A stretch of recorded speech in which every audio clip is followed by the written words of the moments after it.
Hemos recibido al congresista Carlos Anderson, uno de los pocos economistas que hay en el Congreso. Hemos hablado sobre temas económicos en varias oportunidades, lo haremos también ahora, pero quiero comenzar hablando sobre el artículo que ha publicado en El Comercio usted con el título provocador de Defender lo indefendible.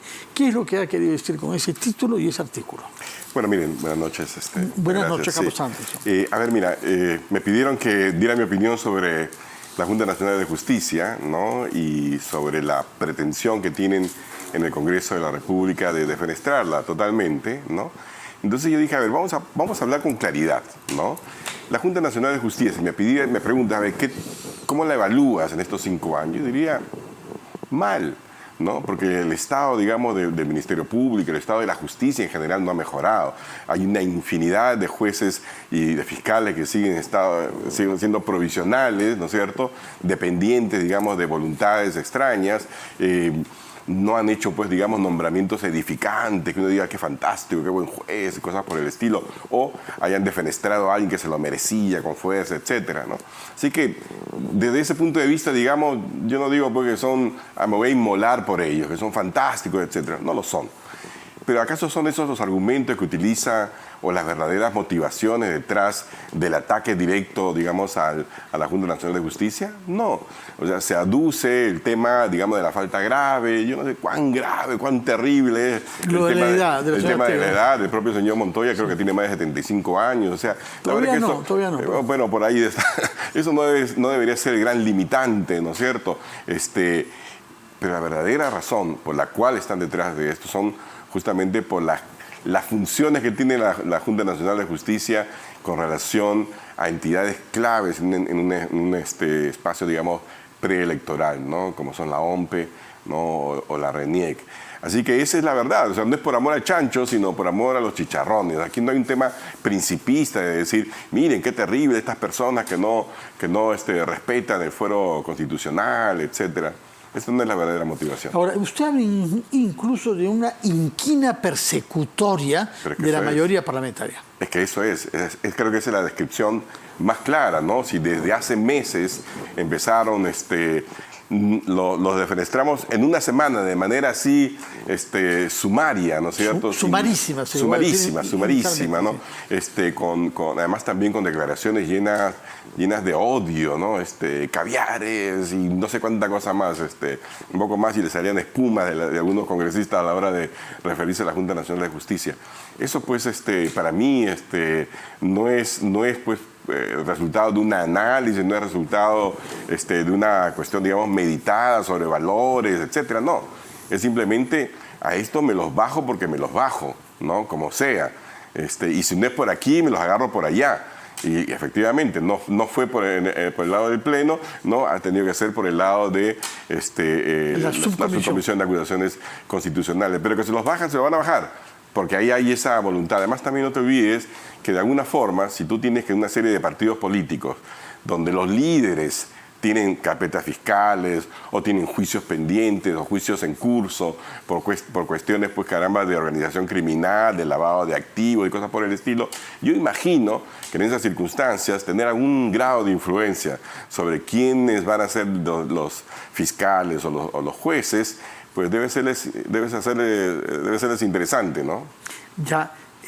Por otra parte, frente a este conflicto, el gobierno no dice nada. No es que le corresponda, pero no tiene liderazgo. No solamente no tiene liderazgo, sino que también está involucrado, ¿no? Porque creo que en las últimas declaraciones del señor Villanueva también habla de coordinaciones con el señor Otárola. Y con Cerrón, ¿no? Y con Cerrón, y además también lo que desencadena todo el enfrentamiento, no te olvides, es las declaraciones del señor Otárola cuando lo amenaza, ¿no? Al estilo de la mafia, ¿no? Al filósofo, ¿verdad? Por televisión. Así que es un poco difícil, la verdad, finalmente de resolver todo entuerto, ¿no? Y mientras las cosas discurren entre un pleito y otro pleito y otro pleito y la guerra de todos contra todos, se degrada la percepción de nuestra democracia y no logramos garantizar un crecimiento económico mínimo para reducir la pobreza y crear empleo. Efectivamente, la revista The Economist, ¿no?, que tiene hace seguimiento, digamos, a la naturaleza intrínseca de los regímenes, ¿no?, políticos en los diferentes países, calificando democracia desde totalmente funcionales a totalmente no funcionales, autocracias, híbridas, etc. Cada vez nos acerca más, ¿no?, en los colores a esos estilos, digamos, autoritarios que existen en el mundo. O sea, el Perú ya no es visto como una democracia, digamos, ejemplar, nunca lo fue, pero, digamos, hoy en día más se acerca a una democracia disfuncional. Y efectivamente, la economía también sufre por eso, porque la idea peregrina de que habían, pues, cuerdas paralelas, que la economía iba por un lado, etcétera, eso está demostrado que no es así, ¿no? De hecho, cuando uno trata de explicar cómo así la economía peruana fue la segunda peor performance del año pasado, ¿no?, cuando no había una crisis internacional, cuando los precios de los principales minerales han estado al alza, ¿no?, cuando no hubo una crisis, pues, dramática, no hubo un terremoto, no hubo nada de esas cosas, ¿cómo así nosotros pudimos? Solamente hemos sido superados, mejor dicho, solamente le ganamos a Argentina. El resto de América Latina lo hizo mejor que nosotros, ¿no? A pesar de que el anterior ministro lanzó, pues, el plan Compunche, gastó 1% del equivalente, digamos, un impulso fiscal del PBI, ¿no? Supuestamente uno gasta 1%, pues, para que esto se multiplique y tengas un crecimiento de 3%, pues, claro que decía, ¿no?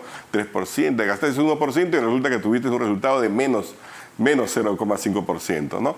Entonces, la pregunta es ¿por qué?, ¿no? Y todo esto tiene que ver con la falta de confianza, con la degradación de la sociedad, de la democracia, de las instituciones, con esta guerra civil que tenemos hoy en día por el poder, porque eso es lo que sucede, lo que está en juego, los pedacitos de poder, ¿no?, donde la búsqueda es sin escrúpulos.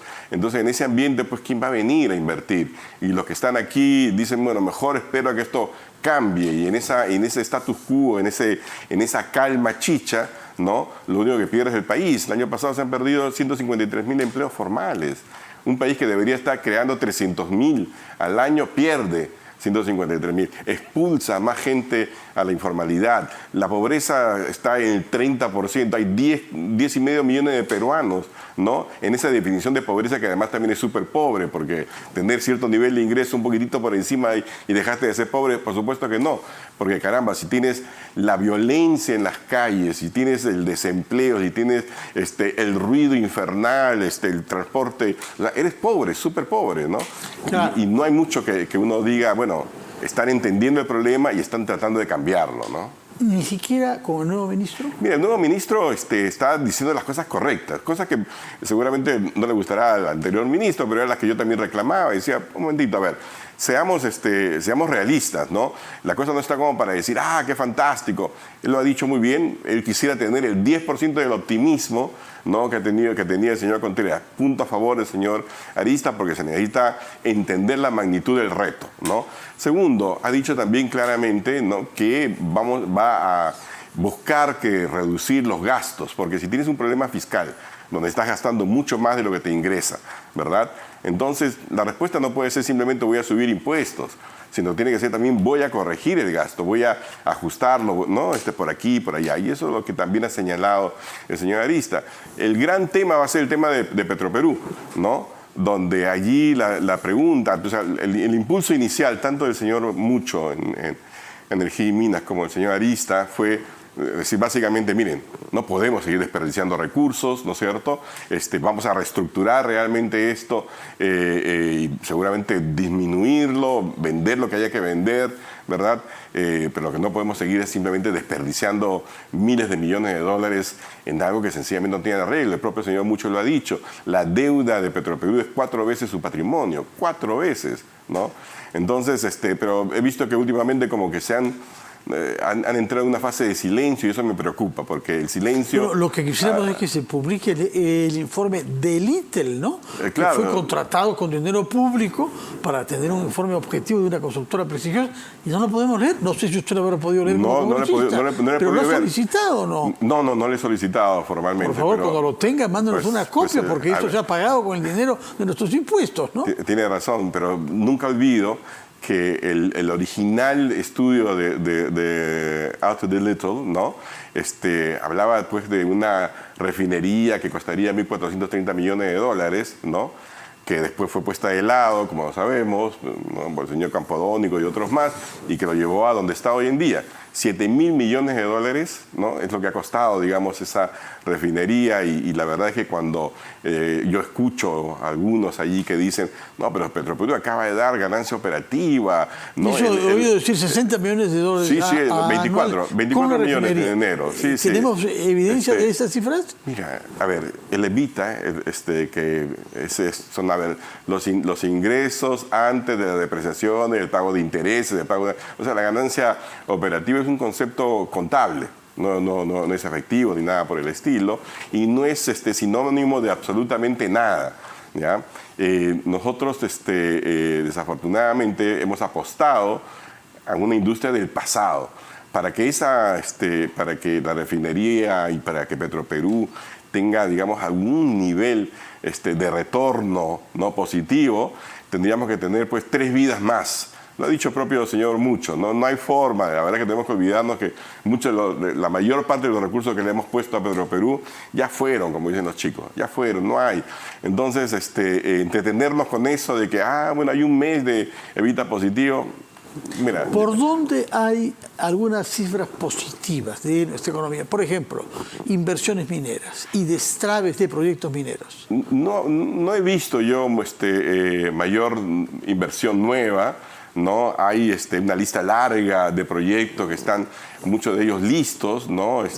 Tía María es uno, pero hay un montón, ¿no? Hoy día Gestión publicó una tabla ahí con 33 proyectos, si más no me equivoco, ¿no? La verdad es que la mesa está servida para nosotros dejar, por ejemplo, a nivel de exportación de cobre, hemos dejado de ser el segundo mayor exportador de cobre, somos terceros. Nos ganó Zambia, o Gambia, uno de los dos, ¿no?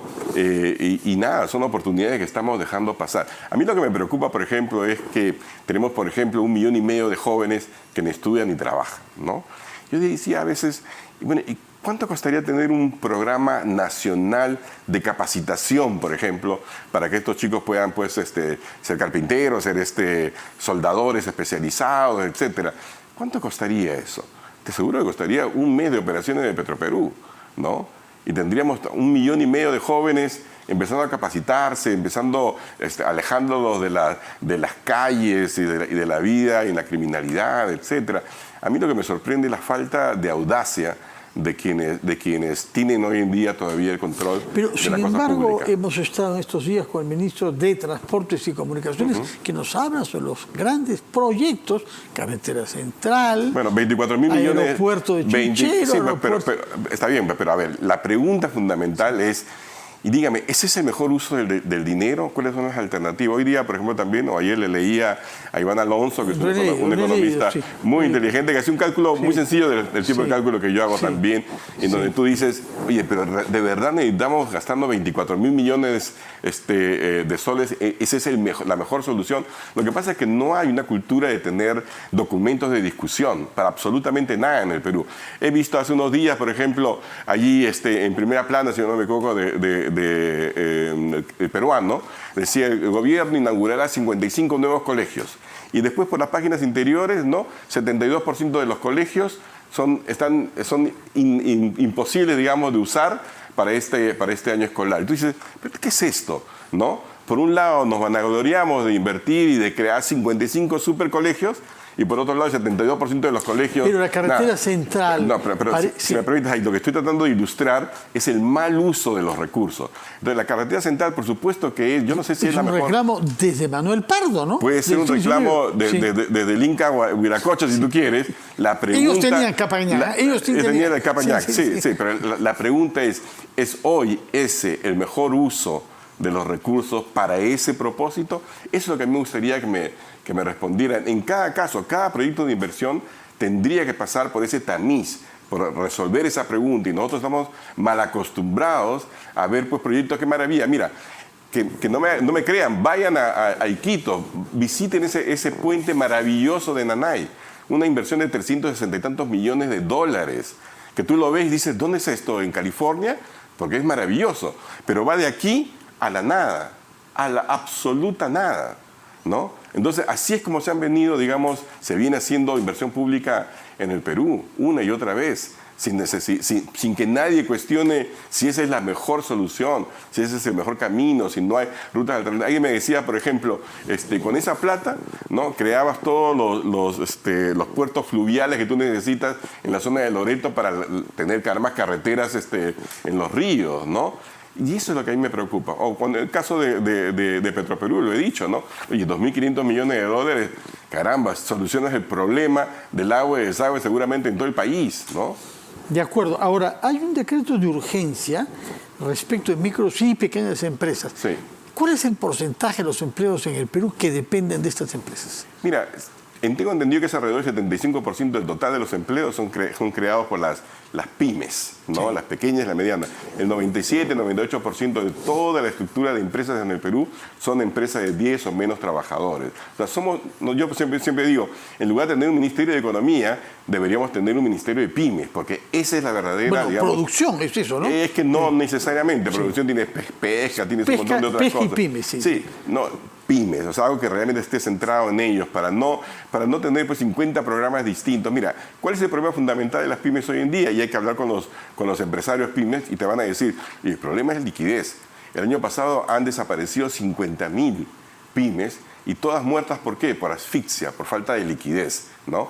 Y falta de liquidez, ¿por qué? Porque claro, tuvimos el evento de COVID, sí, ¿verdad? El COVID nos mató a todos realmente, ¿no? Le dimos un poco de respiración con el programa de Reactiva, pero después Reactiva fue refinanciado a tasas ya más comerciales. Se suponía que venía la reactivación se demoró muchísimo en llegar, ¿no? Y entonces hoy en día la mayoría de empresas pymes está en una situación terrible, que no pueden cumplir, incluso las que quieren cumplir. O sea, tienen voluntad de pago, pero no tienen capacidad de pago, le dicen al gobierno, se lo vinieron. Yo he participado en la búsqueda de reuniones con el señor Contreras anteriormente, ¿no?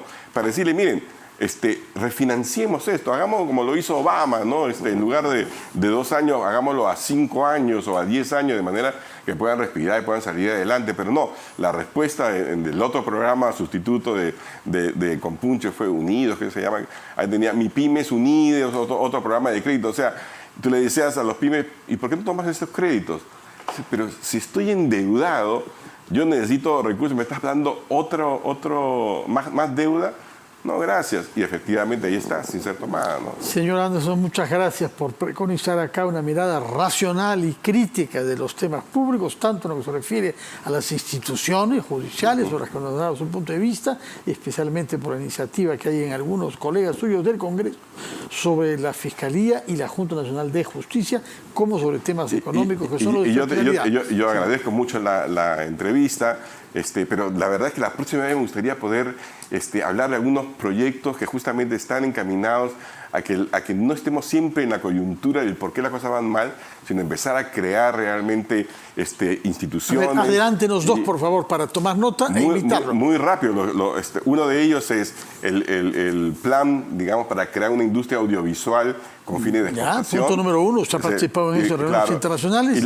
Y la segunda, ¿no? Lo acabo de publicar, es un proyecto para, digamos, seguir el camino más exitoso de crecimiento industrial en el mundo, que es lo que ha hecho México, lo que ha hecho Costa Rica, lo que han hecho los países industrializados. Audiovisual y desarrollo industrial en general. Tomamos nota y lo vamos a invitar para hablar de estos dos temas cuando la coyuntura esté un poco más aligerada. Tranquila. Señor Anderson, muchas gracias por su presencia.